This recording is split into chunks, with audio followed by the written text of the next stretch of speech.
there again, folks. Welcome back to my random gaming series. Today we're playing Lords of the Earth Flame. I'd like to thank the folks over at Rhino Games for letting me try this game out for free. This looks like a very cool game.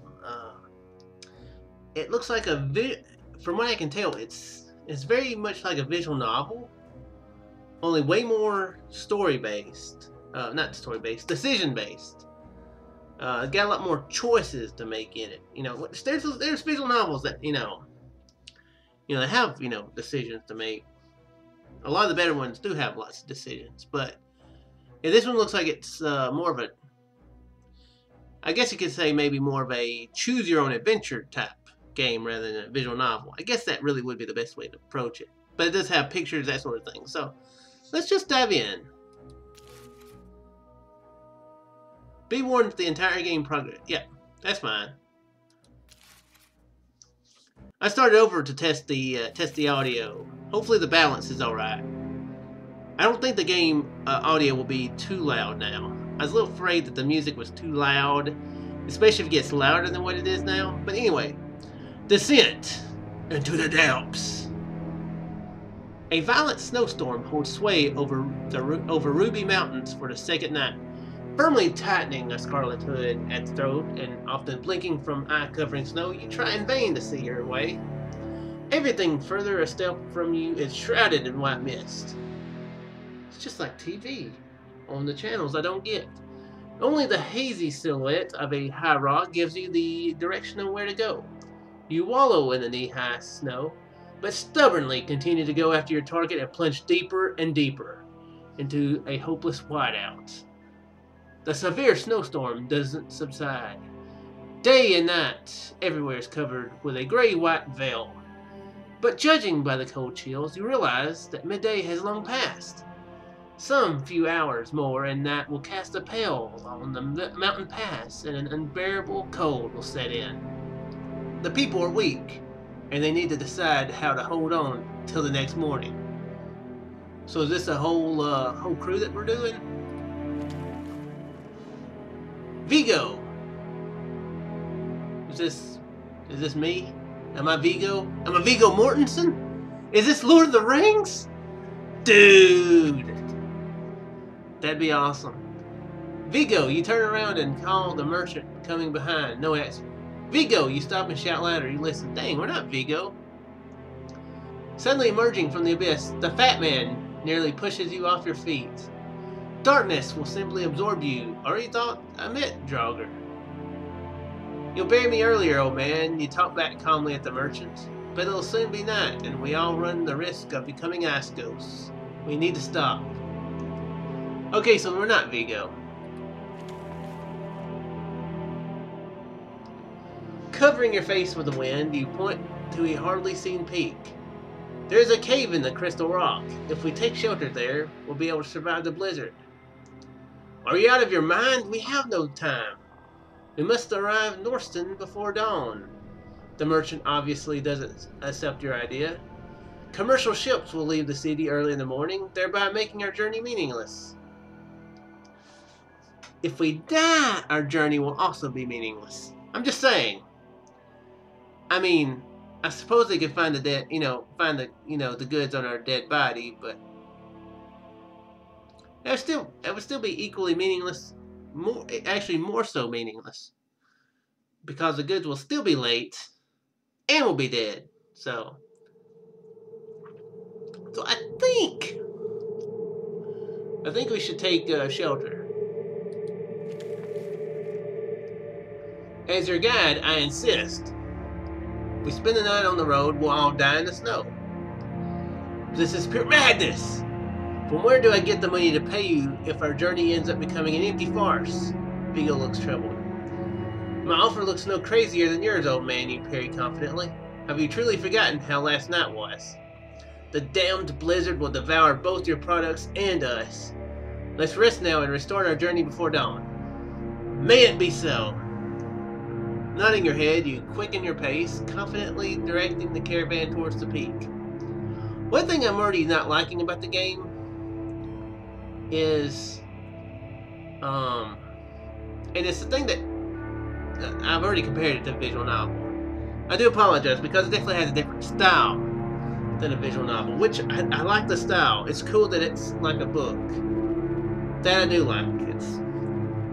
But what I don't like is that it's very easy if I get, especially if you're easily distracted, which I am someone who's very easily guilty of being distracted very easily, as I've gotten distracted already by this sentence that I'm saying. It's easy to forget who's talking. Like Vico is at the end of that one,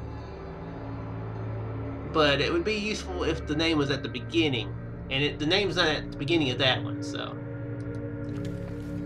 And it kind of confused me. It took me a second to realize there was what was dialogue a minute ago. After a couple of hours on the way, the Crystal Rock Dome hovers over you and the other travelers dreadfully.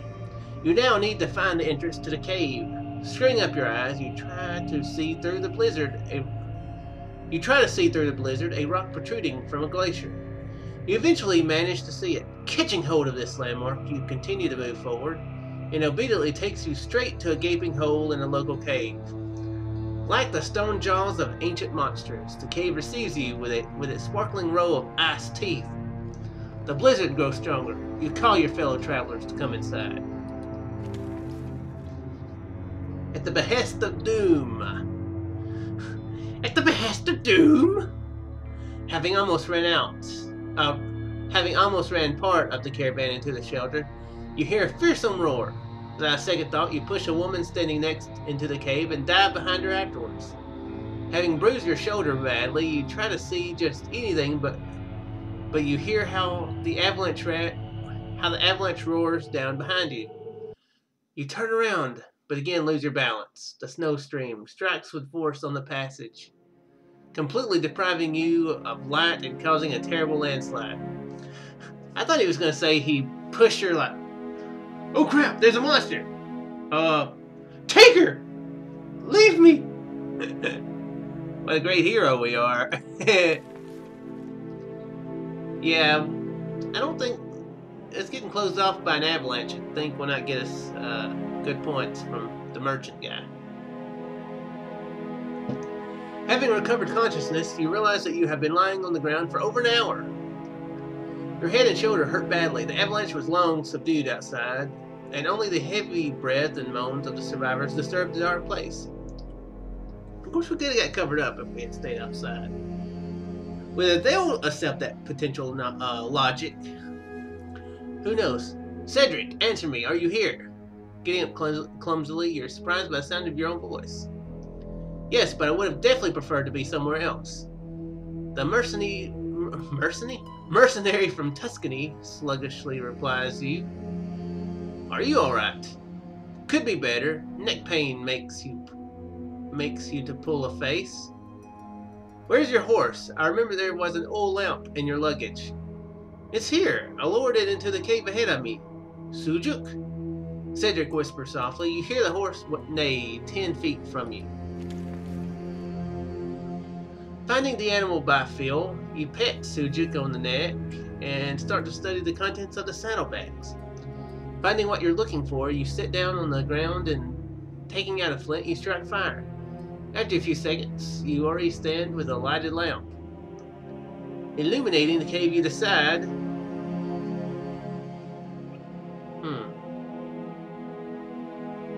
What do we do? What do we do? What do we do?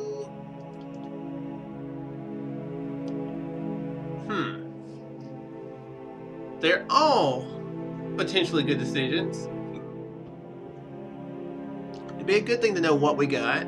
Check our inventory. We could do rations, make sure we don't run out of stuff too quickly. We could explore the cave, which might, find us something useful. Could find us something dangerous. We don't want to find a Balrog down here, That would be like the worst thing. Help the wounded. That would be potentially useful. Being realistic. If we didn't help the wounded, They could die, and the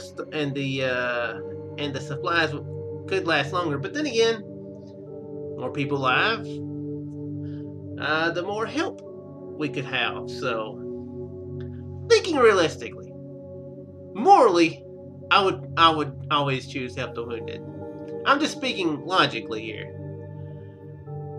I think that's actually what I'm going to choose, help the wounded, because that's what I would do. I'm just saying, it could have its downsides if this is a long period situation here. I mean, then again, helping the wounded would help more people explore the cave. So yeah.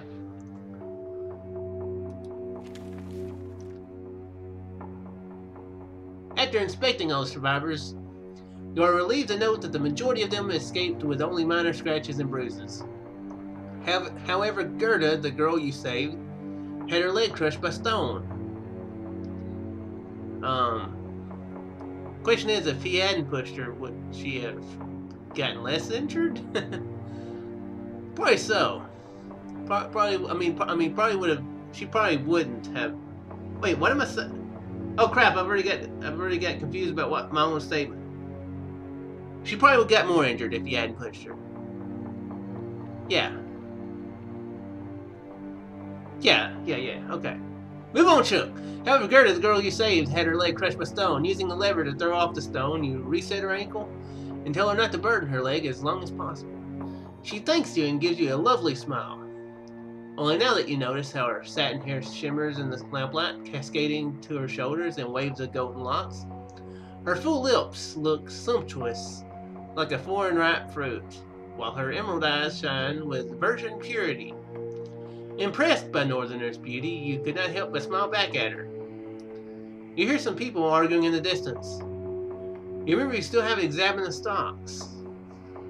Okay. Some little, I want to say jingle bells. What am I talking about? I don't even know what I'm talking about.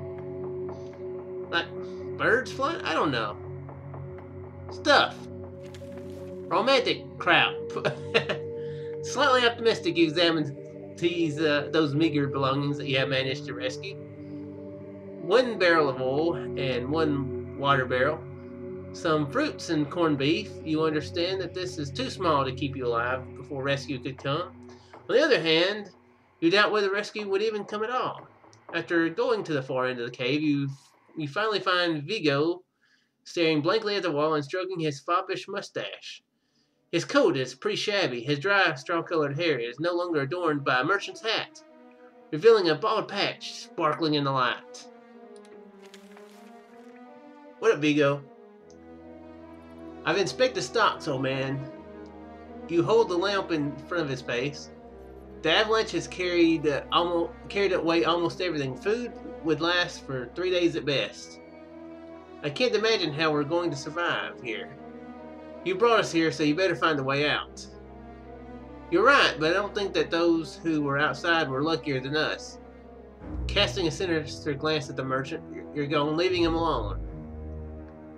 You've saved provisions as you could. After about 6 days later, the stocks ran out completely. In order not to die of thirst, you stoked snow and ice. People started going crazy. They now set their eyes on Cedric's horse. You're also hungry and understand what's in their mind. You decide.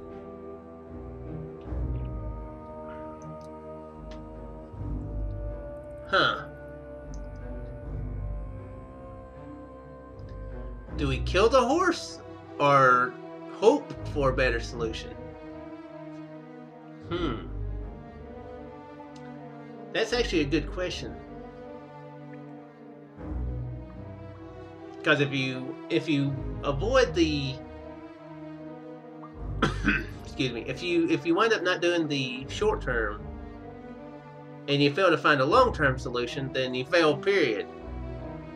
But if you do the short term solution, it gives you a chance to hopefully find a longer term solution. But then again, if you wind up finding a better solution, then it's a waste to kill the horse, because possibly you could carry more supplies with a horse than you could, with people carrying it. Um, Along with it, just, nobody wants to kill a horse. It's not a thing that, well, I guess some people are probably horrible and terrible. It's not like people are like, dude, I've always wanted an excuse to, like, just kill a horse. Nobody's like that. Very few people like that. Hmm.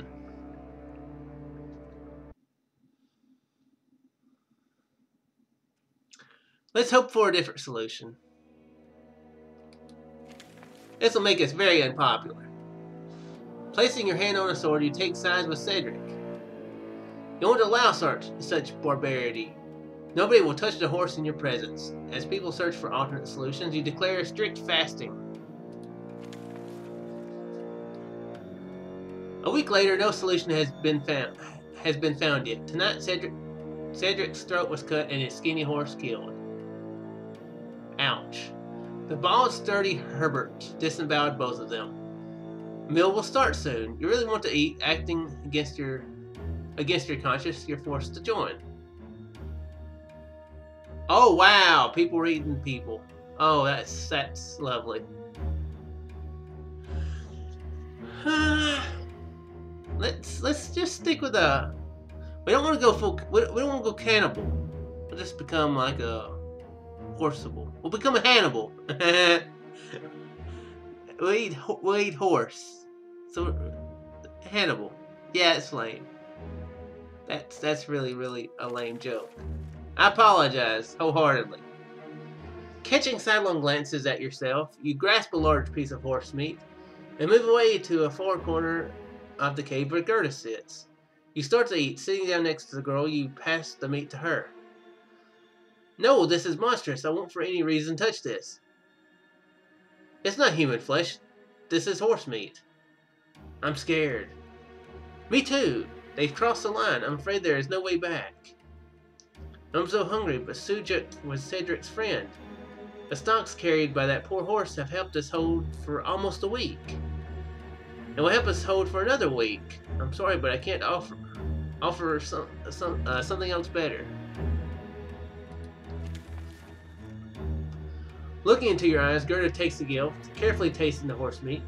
A few seconds later, she eagerly chews the bone, indulging her voracious appetite.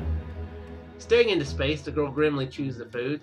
Raising your hand to her face, you gently clean a bloodstain off her gentle, velvety lips. Shivering, she freezes. Your views cross and get interwoven. Oh, how sweet. So beautiful. Romance blossoming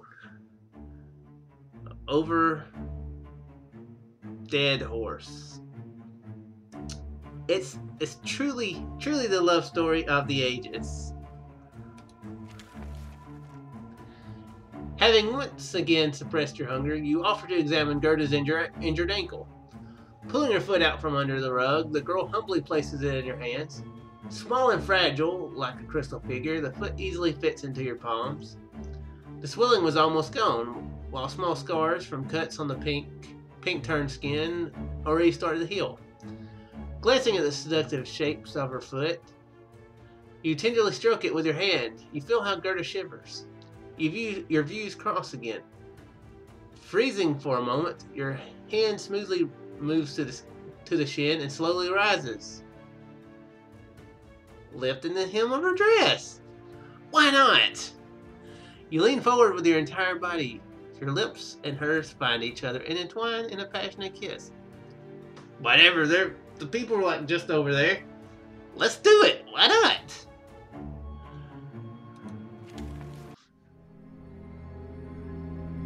Spending the whole night with Gerda, her screaming cry wakes you up. Two bastards pull the girl out of your embrace. Before you can do anything, the blade of Herbert's meat axe pierces your chest. Choking on your own blood, you hear Gerda's plangent groans and shouts. Damn, they'll eat her. They'll surely eat her. But first, they'll satisfy their other base instincts. Oh, wow. Yeah, this game gets dark.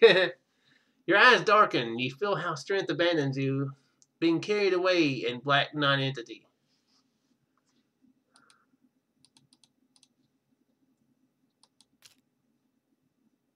Woo. Well,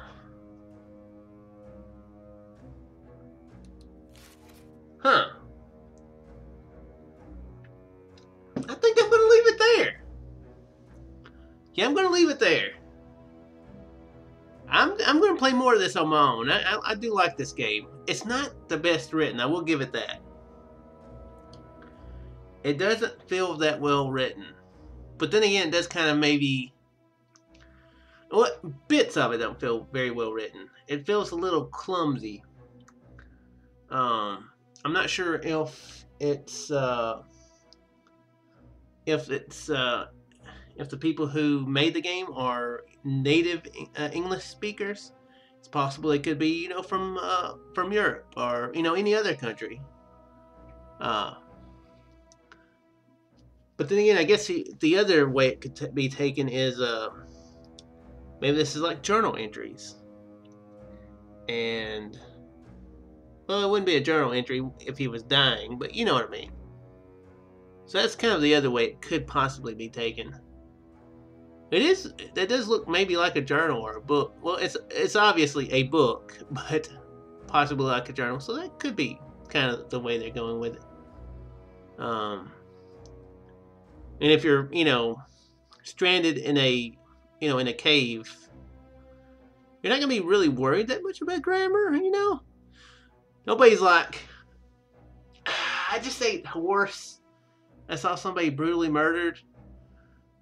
Oh my gosh. I forgot a period.